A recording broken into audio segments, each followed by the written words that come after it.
keberanian memberantas korupsi. Coba bayangkan dulu di zamannya Taufikur Rahman Bukti, lalu yang kedua zamannya Antasari Ashar yang kemudian dilanjutkan oleh Abraham Samad dan seterusnya. Abu Suharjo itu kan masih lumayan bagus. Karena apa? Pada waktu itu undang-undang KPK yang lama itu mengatakan komisioner KPK itu mempunyai wewenang seperti jaksa, yaitu melakukan penyelidikan dan penyidikan sehingga menetapkan bahwa tersangka. Sekarang enggak. Sejak tahun 2019 itu, kalau komisioner mengatakan ini tersangka, lalu direktur penyidikan tidak mau, enggak jalan. Ini ada kasus yang sekarang ini sedang menjadi perbincangan di kalangan aktivis. Itu ada seorang tersangka, udah oke. Tiba-tiba oleh pra-peradilan dibebaskan. Lu gampang itu kalau pra-peradilan dibebaskan, ini buktinya kuat sekali. Saya dikirimi bukti-buktinya. Ini tersangkakan lagi. Sudah rapat beberapa kali pimpinan KPK menyatakan yang tersangka lagi, tapi di tingkat direktur nggak jalan. Direktur penindakannya. Artinya betul ya kalau tidak aktivis. Iya, pelemahan terjadi. Satu pelemahan. Dan revisi undang-undang bagian dari upaya pelemahan itu. Iya, satu itu. Sehingga sekarang nggak punya gigi lah KPK. Coba bandingkan dengan Kejaksaan Agung, jauh kan KPK sekarang. Padahal dulu ditakuti oleh Kejaksaan sekalipun. Tapi ada banyak juga Kejaksaan Agung kuat. Saya memang punya ide, seharusnya yang paling kuat memang Kejaksaan Agung. Karena Kejaksaan Agung itu punya institusi sampai ke tingkat kabupaten. Kalau KPK kan hanya di Jakarta, strukturnya di daerah-daerah bisa dibentuk pengadilan. Tergantung kasus, ya kan. Tapi kalau Kejaksaan Agung ini kuat, hebat negara. Dan bicara tentang KPK Pak Ahmad, momentumnya lagi muncul sekarang, terutama ketika rencana pergantian pimpinan KPK, dan sekarang sudah lahir tim pansel, ada seleksi. Ya, minggu lalu Presiden sudah menetapkan dari orang-orang yang terpilih menurut Pak Mahfud, kan saya kira sebagian Pak Mahfud kenal. Apa harapan Pak Mahfud terhadap pansel yang ada sekarang ini? Kalau terhadap panselnya, ya kita bisa menggantungkan harapan lah, mudah-mudahan ya. Tetapi kan nanti itu kan ada di DPR penentu terakhirnya. Coba Anda bayangkan dulu ketika siapa yang meragukan orang seperti Yusro, Bambang Wijoyanto, ya. Sementara yang lain di bawah itu kualitas track recordnya dalam beberapa waktu kalah jauh, cuma dapat suara 2 di DPR. Karena DPR pada waktu itu tidak suka kepada orang-orang yang tegas terhadap pemberantasan korupsi. Itu sama juga ketika saya di MK, ketika tugas itu, diserang macam-macam di DPR. Akhirnya 6 bulan sebelum masa jabatan yang pertama habis, saya mau berhenti. Periode saya sudah akan habis. Lalu saya masih ingat ada 2 orang di DPR, Priyo Budi Santoso sama Ahmad Yani. Bapak udah bagus tuh di MK, kalau Bapak mau terus di situ kami dukung. Ini kan DPR yang menetapkan. Enggak, saya berhenti. Tolong pilih pengganti saya. Oh, itu terjadi waktu itu? Iya, terjadi waktu itu. Terekam, saya kira jejak digitalnya masih ada. Ketika saya berhenti. Ya. Artinya balik ke pansel. Jadi sungguh pun pansel nanti melahirkan misalnya calon-calon yang dianggap punya kredibilitas untuk diseleksi. Tapi lalu itu bisa bergeser ketika fit and proper test di DPR. Bisa bergeser. Ya, peristiwa Busro Bambang dan sebagainya lah yang tersingkir dari arena kemudian kan pada saat habis masa jabatannya dicalonkan lagi, rankingnya tinggi. Gitu. Tapi ini tidak harus membuat pansel untuk bekerja setengah-setengah Pak ya? Oh, enggak. Dia tetap harus mencari orang yang terbaik. Dia harus tetap mencari orang yang terbaik. Tetapi saya berharap saya tidak terlalu optimis karena DPR itu sebenarnya tidak terlalu menerima kehadiran di dalam praktek ya, kehadiran KPK yang keras dan tegas.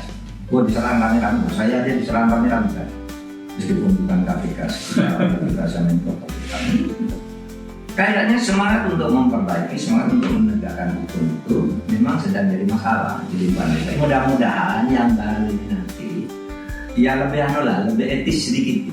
Seumpama tidak ingin pun jangan terlalu kasar.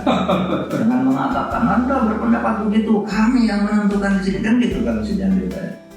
Artinya Prof. Mahfud dengan momentum pergantian calon pimpinan KPK sekarang ini, kita nggak bisa terlalu menggantungkan harapan pada pimpinan KPK yang baru dengan perubahan ini, Pak ya? Iya, kita tidak perlu terlalu pesimis karena sebenarnya seperti saya katakan berkali-kali ini tergantung pada pimpinan. Ini kan ada momentum terjadi pergantian pemerintahan kepemimpinan nasional dan pemerintahan. Jadi memang kuncinya di situ. Kuncinya di situ, gitu. Nggak usah terlalu banyak manggil KPK, atau suruh kerja aja. KPK memberi laporan tembusan aja bahwa ada peristiwa ini kami menindak gitu. Lalu dipanggil, ditanya, disuruh gini gitu, suruh lagi ikut rapat kabinet kan menurut saya ya. Ya itu yang dilakukan oleh pemerintahan Pak Jokowi. Ya. Kalau gitu berarti Pak Prabowo yang jadi presiden nanti ini, Pak Mahfud mengharapkan apa? Putusan-putusan Pak Prabowo atau keputusan Pak Prabowo terkaitan dengan penguatan KPK? Komitmen Pak Prabowo saya akan memperbaiki penegakan hukum ini dan KPK sekarang harus lebih independen. Kalau bisa kembalikan minimal satu pasal yang dulu dicabut itu, di mana komisioner itu mempunyai kewenangan untuk melakukan penyidikan. Dan seketika itu bisa dilakukan. Seketika itu bisa dilakukan kalau pemerintah mau, kalau presiden mau.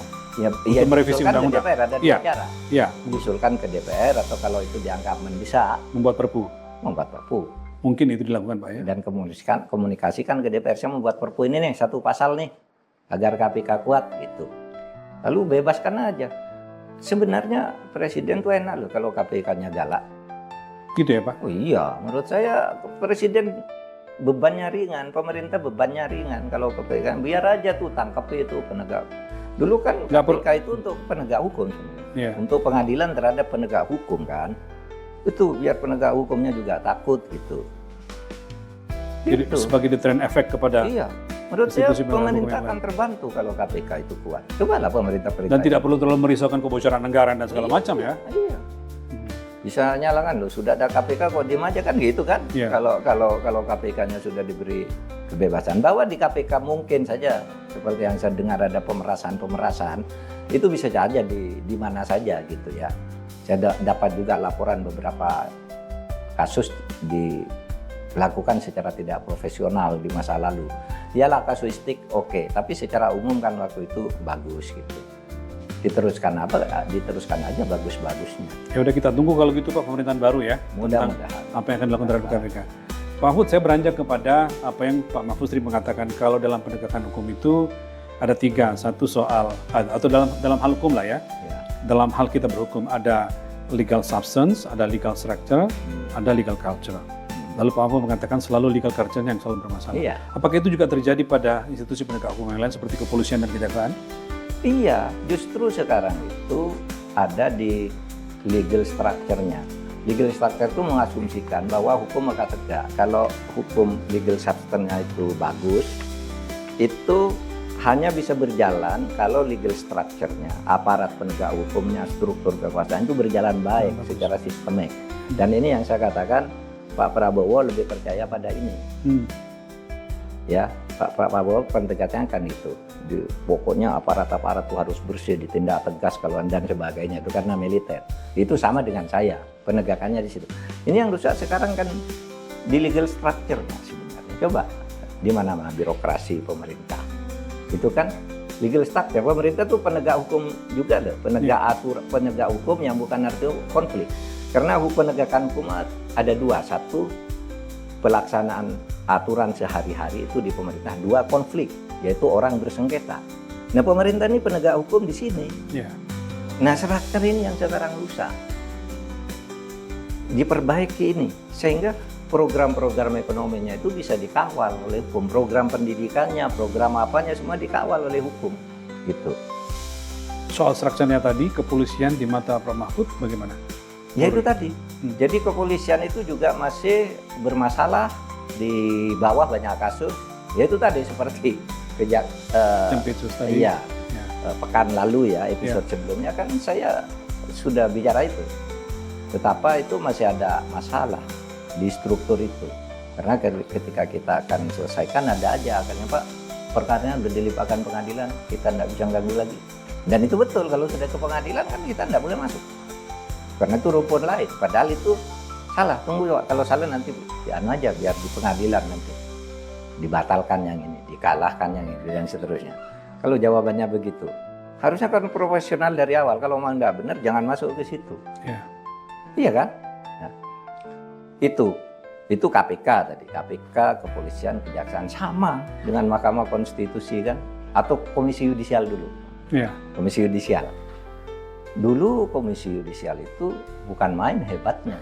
Saat-saat berdirinya itu malah itu menurut saya lebih hebat dari lembaga lain pada awal berdirinya ya. Oh ya? Karena asumsinya dulu Komisi Yudisial itu didirikan untuk mengawasi hakim. Nah pada saat Komisi Yudisial itu didirikan, saya ikut diskusi-diskusinya. Orang Mahkamah Agung sendiri yang minta agar ada pengawasan internal, yaitu Komisi Yudisial. Kenapa? Kami tidak mampu lagi kalau ngawasi secara internal, sudah rusak ini. Dibentuk Komisi Yudisial. Begitu Komisi Yudisial dibentuk hanya beberapa bulan gitu, udah melakukan langkah-langkah yang sangat panas gitu ya, secara ini tindakan-tindakan tegas, lalu dia sendiri mulai dikebiri oleh berbagai institusi, ya kan, sampai akhirnya Komisi Yudisial itu menjadi ya lumpuh juga. Atau Komnas HAM di awal reformasi, masih ingat kan? Betul. Langkah-langkah Marzuki Darusman, Baharudin Lopa ketika memimpin Komnas HAM, ya kan, pada waktu itu hebat-hebat. Nah sekarang apa coba? Apa coba Komnas HAM sekarang? Lumpuh semua. Ya. MK juga. MK itu dulu hebat. Bukan karena saya, tapi disertasi orang-orang itu 2 periode pertama MK itu hebat. Apa saya secara ilmu lalu dikategorisasi.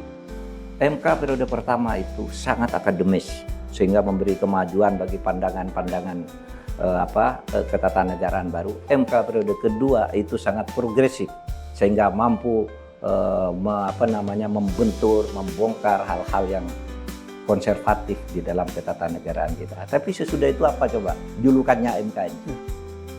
Nah ada malah sesudah itu ketua mahkamahnya ditangkap, lalu putusan-putusan ditengarai, tidak masuk akal, ditengarai tidak profesional, suap, etika puncaknya.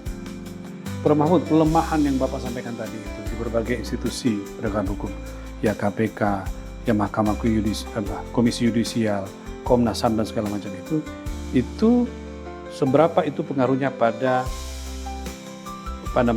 keputusan, ya keputusan pelemahan institusi itu bagaimana pengaruhnya terhadap keputusan dari seorang pimpinan eksekutif, Pak?